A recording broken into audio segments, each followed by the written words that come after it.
9-3 Time of Conflict. This presentation we are going to cover the 9-3 graphic organizer.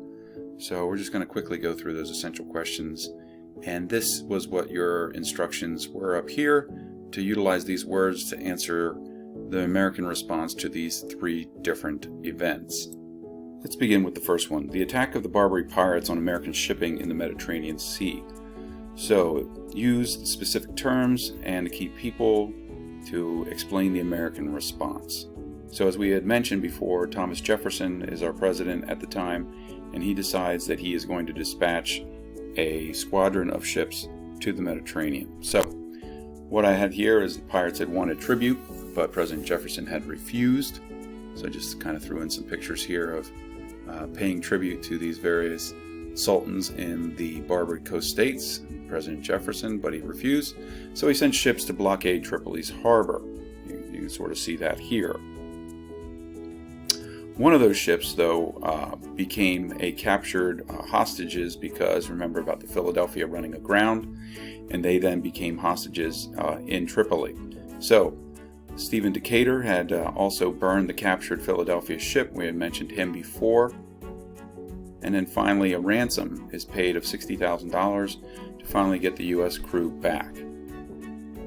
The second foreign action was the continued impressment. The British used impressment to increase their numbers in their navy. And so this had been a problem for the last two presidents, that the British needed sailors, and so they would stop American merchant ships. So Americans proclaimed or said that they had neutral rights while at sea in that ongoing war between Great Britain and France, the idea of Napoleon. And so what happens here is that they would periodically stop American ships and try and get sailors onto those. What also happens is, if you remember, the idea of the HMS Leopard and USS Chesapeake, which will be our next event here. So in this event in 1807, the British attacked an American warship off the Virginia coast. So in this painting, it's the British right here, HMS standing for His or Her Majesty's ship, and of course USS stands for United States ship. And so in the exchange, there were some American sailors that were injured and killed, and this basically brought us to the brink of war. Talking about that, Secretary of State at the time, James Madison, actually called for war to be declared.